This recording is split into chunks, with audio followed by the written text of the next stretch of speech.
On behalf of the Jubilee members of Parliament and its friends, I have the privilege to read to you a joint statement by all the members of the Jubilee coalition and friends.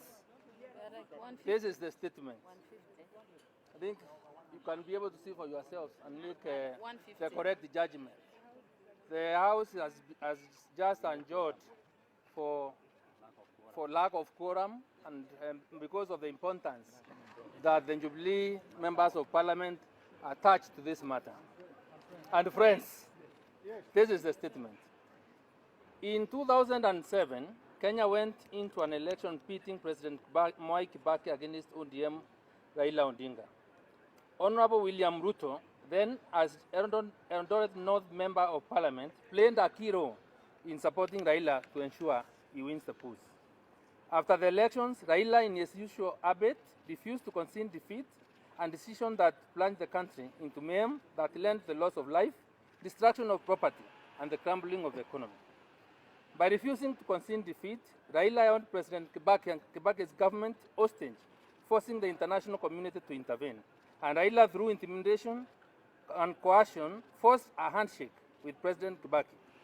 Once he achieved power, he quickly hatched a plan against perceived political leaders whom he felt would be a stumbling block in his plan to succeed President Kibaki. Through that plan, he fixed Honorable William Ruto, Honorable Uhuru Kenyatta at the ICC and sought to have them banned by the local courts in an effort to stop them from running for the presidency in the 2013 elections. What was then an evil scheme brought Uhuru Ruto together as they teamed up not to win the presidency, but to unite the country. The people of Kenya saw, through Raila's evil schemes, and not only joined Uhuru Ruto in their unity efforts, but also voted them into the presidency. What followed was accusations and counter-accusations urged by ODM, including accusing President Uhuru Kenyatta of not only stealing money, but also facilitating theft through his family members. DP Ruto, as Uhuru's principal assistant, stood firm behind the president and not only ensured they were re-elected in 2017, but also kept the country united. The gospel from ODM and his sidekicks then was to separate Uhuru Ruto by running propaganda that President Kenyatta would betray his deputy after the 2017 elections. Raila, out of desperation, attempted to do what he did in 2007 by not only refusing to concede defeat, but inciting his supporters to violence, advocating for secession of certain parts of the country, and in a blatant act of treason, swearing himself in as parallel president. In an act of great statesmanship and in an effort to hold the country together, President Uhuru Kenyatta extended a hand of friendship to Raila. Sadly, Raila Odinga, in his classical style and manner, has converted the handshake into a tool of political deceit and conmanship. The statement... Yes. Shame on Raila. The statement issued earlier by ODM and his surrogates is a vintage Raila Odinga, a master of violence, division, and deceit. We would therefore want to respond to him as follows. Raila Odinga's objective in the BBI process has nothing to do with uniting the country of Kenya. It has everything to do with his insatiable appetite for power that has been evident since the 1982 coup. Yes. Raila is replaying the same script that he used on President Moi, President Kibaki, and now President Uhuru Kenyatta. He did the leopard does not change its spots, and even with whitewash, beneath it all, you will still find its true spots. BBI process has been fraudulently hijacked by Raila, who has been doing rounds in the country using it to insult the deputy president. By hiding behind the president, Odinga has usurped the clarity, authority, and the credibility of the president's vision and recalibrated it to achieve his personal ambitions. In becoming the most visible actor in BBI, Odinga has escalated his personal wants into the national agenda, hijacked national institutions to serve opposition and Odinga's purposes, and threatened the legitimacy of the BBI altogether. I would ask my good friend Malulu Ingent to continue reading the statement. BBI is not an ODM platform to wage partisan war using state budget. it is now a bureau to facilitate Odinga's vendetta against the deputy president and make it seem to be an explicit government agenda. The BBI is now used to rubber stamp divisive, hateful, dangerous political actions on the pretext of conducting lawful state programs. We have seen Raila through his party members at Serena pontificate about how we should respect the president. Really? Did they just say we should be loyal and respect the president? The president has not complained about his deputy. Neither has sent anyone to do on his behalf. ODM cannot lecture us on loyalty and respect for Uhuru Kenyatta. Shame on them. If loyalty is being used to measure loyalty to Uhuru Kenyatta, then the measuring tool itself is the deputy president. No one has sacrificed more for President Uhuru than DP Ruto. From the time Uhuru was MP up to now, Ruto has not only been his loyal friend, but also a committed supporter. Anyone questioning DP Ruto's loyalty to the President Kenyatta is not only dishonest, but also evil. Odinga forgets that he has called the president a criminal, a thief, night runner, kifaranga cha computer, land grabber, and other epithets, and never recanted any of them before or after the handshake. ODM's strategy was always about nusu mkate government. We are now aware that there is another meeting tomorrow to bring impeachment motion against the deputy president and get him out of office so that Raila can get a position in government. Bring it on. Bring it on. There are plans to reconstitute government so that ODM can occupy half of the cabinet. In the interim, Raila is campaigning to be made chief minister in President Uhuru's government. Raila's plan all along is to use DCI to plan frivolous accusations from Arol and Kimwere Dam to the Chesa scandal so that they can judge the deputy president with anything in order to bar him from running for president in 2022. This is just history repeating itself. Thank you. Wario Swahili. Wario. Ya Kiswahili ya Wario na Muhammad Ali. Muhammad Ali. Asante.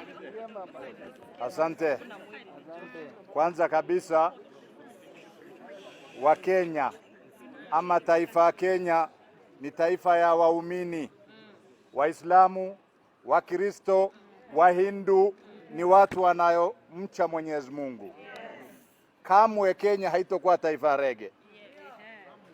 Napenda kuwakumbusha tulikwenda uchaguzini miaka 2007. Uchaguzi ikafanyika kwa njia haki na huru. Kwa sababu mazoea yana tabu, wasopenda kukubali ushindi wamekataa. Kwa hiyo basi wakachochea taifa Kenya, Wakenya wakachukua mapanga na kuuana mchana kweupe. Baada ya kuuana wakakuja mabepari kwa jina ya suluhu na maslaha, wakaamua kuleta nusu mkate. Babu alipofika kwa cheo ameona nyuma yake kuna watu watamtatiza, kwa hivyo akaamua alete ICC. Kila anayehofu naye ni wa kwanza kushitakiwa. Baada ya yale kutofaulu, majuzi tumekwenda kwa uchaguzi. Sisi tumechagua rais, sisi tukachagua makamu wa rais, na yeye amekataa uchaguzi. Leo hii yeye na wanachama yake na chama chake cha kisiasa wana haki gani kutufunza sisi tulomchagua Uhuru na Ruto kuheshimu wao? Aibu. Ningependa kusema hivi. Shensi hawa. Ningependa kusema hivi. Mazoea yana shida. Wewe umeshindwa na Moi ukakataa kukubali. Umeshindwa na Kibaki ukakataa kukubali. Umeshindwa na Uhuru umekataa kukubali. Utashindwa na Ruto. Tunakualika kwa kinyang'anyiro na ya Ruto, tutakupiga 10-0. Haya, Muhammad Ali.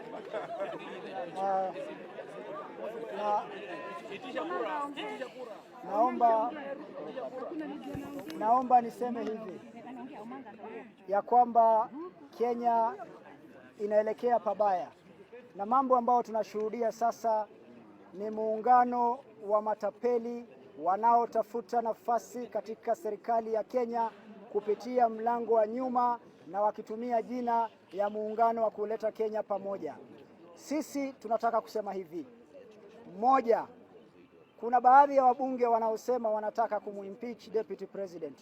Sisi tunasema kujeni kama saa hii. Usipoteze wakati, kwa sababu hatuwezi kuwa na muungano wa magavana wabakaji wa demokrasia, hatuwezi kuwa na muungano wa wauaji kule Migori, hatuwezi kuwa na muungano wa watu wanaopiga risasi katika klabu na kuua watu, kisha nyinyi mnajiona weupe na kuita wengine wezi. Kama William Ruto ni mwizi, Kenya ina asasi za usalama. Watumie hizo asasi na wamfungulie mashtaka. Lakini mambo ya kupayuka, wewe mwizi mkubwa unawaita wengine wezi, iishe. Yes. BBI imefeli. Aliyesema atasimamisha rege alisahau kutoa betri ya mwisho, kwa sababu BBI imefeli. BBI haizungumzii wakulima, BBI haizungumzii chakula kwa mtu wa kawaida, BBI haizungumzii miundo misingi, BBI haizungumzii afya bora, haizungumzii kazi kwa vijana ambao ni 70%. BBI haiunganishi watu, inaunganisha matajiri wanaotaka kupigania nafasi zao katika siku za usoni, na njia ya kipekee ni kuondoa wale wanaonekana kuwa kikwazo. Kwa hivyo sisi tunasema kujeni katika bunge, mulete hiyo impeach, na mimi hata napendekeza zaidi, bunge ivunjwe, turudi sote mashinani. Tuombe. Yes! Yes!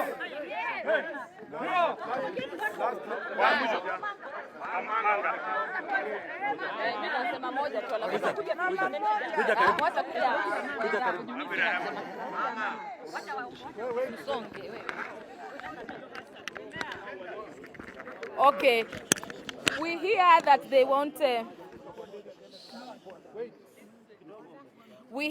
want to bring an impeachment motion to impeach the deputy president. I want to tell them, or we want to tell them, bring it on, baby, bring it on. We are waiting. Let them bring the impeachment motion. And this issue of the DCI weaponizing corruption should stop.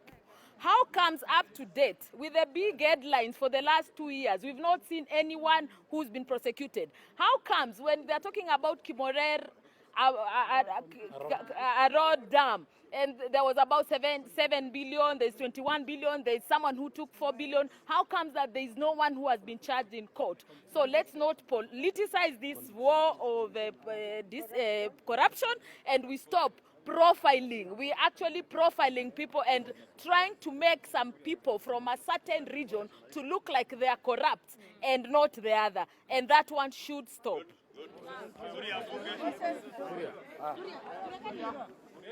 Okay.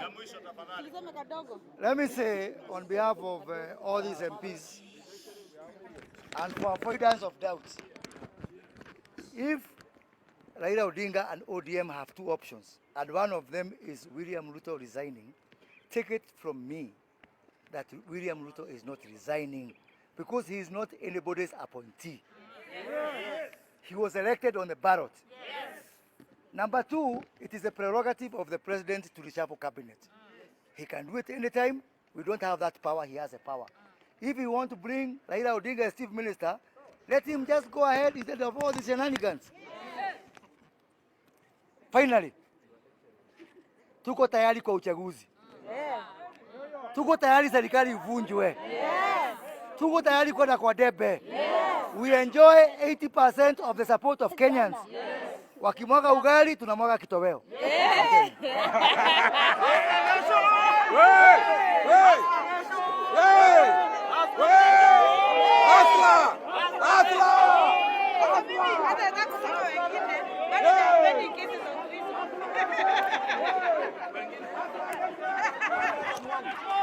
The number 201. We are 201.